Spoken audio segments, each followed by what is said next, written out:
Eu falei assim, ele é mexicano, a gente conversava bastante. Falei, Joe, me leva lá pra tirar uma foto com o Tyson, cara. E aí, vamos lá. Aí, pá, foi entrando e gente pra caramba. Tyson, pô, o cara sempre foi o auge. Nunca foi mais nem menos, sempre foi o auge, né? E aí, gente pra caramba. Ruins, na real. Mas mesmo assim não foi, né? Mesmo assim, dava preso, mídia, até né? preso dava mídia, entendeu? Aí tá, eu cheguei perto dele assim, mais ou menos uns 2 metros, ele olhou pra mim, Freitas, Brasil! Aí me deu um abraço, tudo, Que a gente tirou foda. foto, entendeu? Então, aí ele que pediu pra tirar foto contigo, na real. Pô, né? na verdade... entendeu? Então, várias Foda, outras. mano. Quebrou meu recorde, esse filho da puta. Caramba, o esporte proporciona essas coisas boas pra gente. A gente olhar o ídolo e não sabe que aquele cara também tem como ídolo, né? Então, Pelé uma vez estava no Fantástico dando uma entrevista na casa dele, no apartamento dele em Nova York, perguntaram, Pelé, você conhece sheiks, árabes, conhece o mundo todo? Quem você não conhece? O que você não conhece que gosta de conhecer? E o Pelé fala, o Popó, tem uma pessoa que eu gosto, admiro muito a história dele e tenho vontade de conhecer ele, ainda não conheci. Então, são coisas que a gente fica admirado e nos dá. E rolou assim, a gente fez um encontro quando ele era garoto propaganda da Pfizer, lembra? Do Viagra, que ele botava o pinto sempre alto. Aí teve um evento lá em Salvador, ele tava lá e eu fui. Tu foi fazer propaganda pro Viagra também, cara? Pô, não.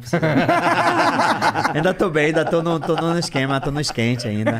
Minha nega que eu diga. Teve alguma dessas paradas aí, algum campeonato, torneio, sei lá como é que chama, alguma liga que tu não ganhou? Não, sempre ganhei. Campeonato baiano, você tem ideia. Com 14 anos fui campeão baiano, com 15 anos fui campeão do Nordeste, com 16 anos fui campeão brasileiro, com 17 anos estava na seleção brasileira, com 18 anos já era profissional e depois profissional eu ganhei tudo, graças a Deus. Todos os títulos que eu disputei, eu ganhei. Por quê, mano? Então não existe um título que tu disputou que tu não ganhou, caralho. Quando foi só dois que eu disputei aqui. Eu disputei um em 91 e o outro em 92. 2 campeonatos brasileiros aqui em São Paulo, porque você lutava naquela época aqui em São Paulo, você batendo você não ganhava. Por quê? Porque você lutava, ver de fora, lutar com paulista, os árbitros do paulista você não ganhava. Aí, primeira vez que eu lutei com paulista lá em Guarujá, né? 91, com Jairo Moura. Deu um pau nele, deram 3-2 pra ele. Aí no ano seguinte fui pro Campeonato Brasileiro de novo, aqui em São Caetano do Sul, com Edson Xuxa do Nascimento. Deu um pau nele também, deu 3-2 pra ele. Aí na terceira vez que eu vim, que foi aqui no Ibirapuera, todas as 3, por raiva, eu ganhei por nocaute. Então Então foram essas as 2 lutas que tu perdeu? Perdi, Amador foi essa daí. Caralho, entendi. Só pau. Então, entendi. As 2 lutas que você perdeu foi porque os caras...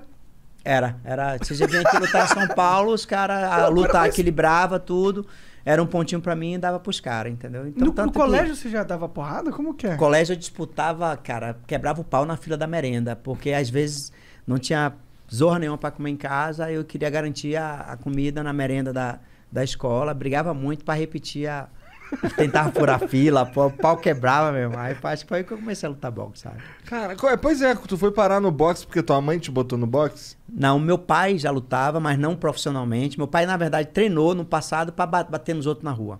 Meu irmão Luiz Cláudio, que é o mais velho, ele treinou boxe porque o apelido dele era Calçolinha. Porque ele vestia a calçola da minha mãe, que a gente não tinha o que vestir. A gente era muito pobre, morava em uma casinha de um cômodo de 5 metros quadrados, dormia 5 pessoas. E aí a galera começava a zoar ele. Ele começou a treinar boxe pra bater na galera. E aí começou a lutar boxe, aí o esporte educou ele, o esporte disciplinou ele. Ele começou a lutar e eu ia assistir meu irmão com 10, 12 anos e comecei a treinar com 13, com 14 anos eu comecei. Em 99, quando foi disputar o título mundial, eu tava com 23 anos, ainda dormia nessa casa de 10 metros quadrados, eu e mais 2 irmãos, meu pai e minha mãe, né? E o que dividia o quarto e a sala era uma cortina. Então a casa era tão pequena que não tinha nem janela, pra você ter ideia. E a gente fazia necessidade num pinico e jogava em uma fossazinha que tinha uns 20 metros da casa. E eu fui no bairro, eu morava na Baixa de Quintas, tem um bairro que mais ou menos 600 metros, outro bairro, aí eu fui lá, tinha uma casa para vender, perto da academia onde eu treinava. E eu falei, eu queria comprar essa casa para dar para minha mãe, que eu vou lutar o mês que vem, eu vou ganhar essa luta. E a mulher falou, qual é a certeza que você vai ganhar, que vai pagar minha casa? Eu vou arrancar a cabeça dele, é a oportunidade que eu tenho, entendeu? E eu pago quando eu voltar. E a mulher vendeu. Você tinha certeza absoluta? Eu acho que ela vendeu mais, não por confiança em mim, porque ninguém conhecia.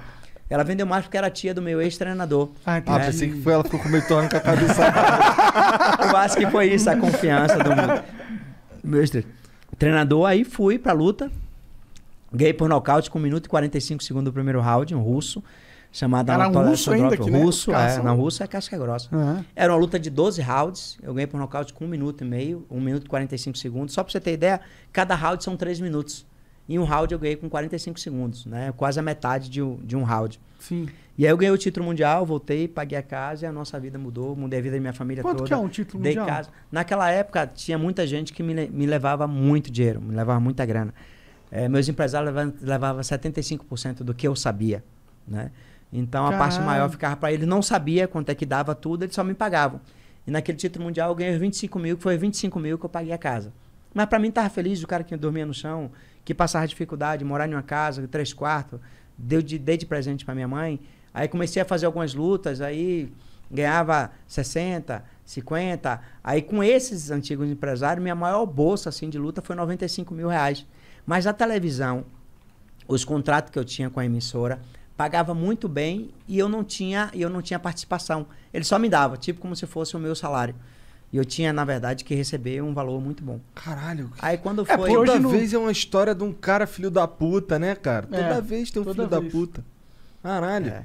E aí eu fiquei... Nesse negócio de arte, fiquei né? até, eu fiquei de 95 até 2001 com esses empresários. Aí eu conheci minha ex-mulher, ela me orientou, disse assim, cadê seu contrato? Eu disse, pô, eu não tenho contrato. Pô, mas você tem que... Não, os caras me ajudou bastante, eu já saí, dei uma casa pra minha mãe. Não dá aquela empolgação de ter mudado a vida, tudo, Claro. a gente fica, pô...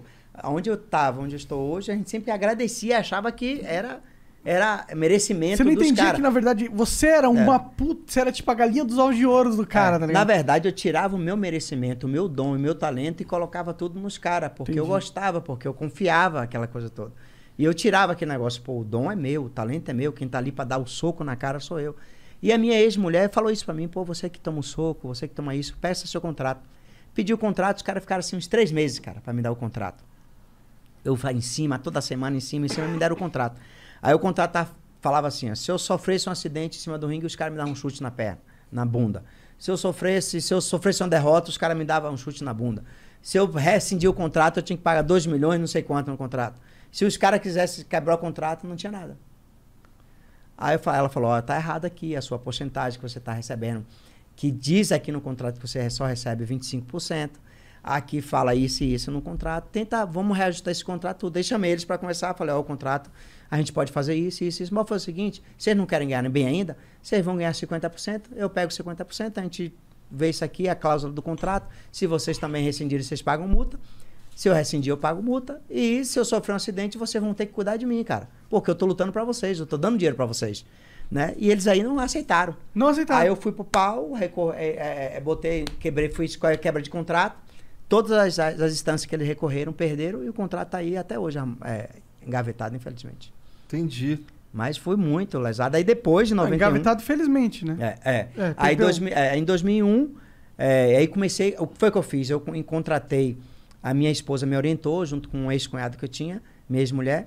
Ela falou assim, bora fazer o seguinte, vamos botar 2 advogados bons e um que fala inglês. E a gente dá uma porcentagem para ele. Aí eu negociei com os caras, dei 10% de tudo quanto eu ganhava. Comecei a ganhar dinheiro pra caramba no boxe, comecei a investir. Tinha bolsa mínima do contrato de $500 mil Caralho! por luta. Caralho! E aí comecei a ganhar dinheiro, comecei a investir. E graças a Deus hoje deu pra sustentar essa galera toda.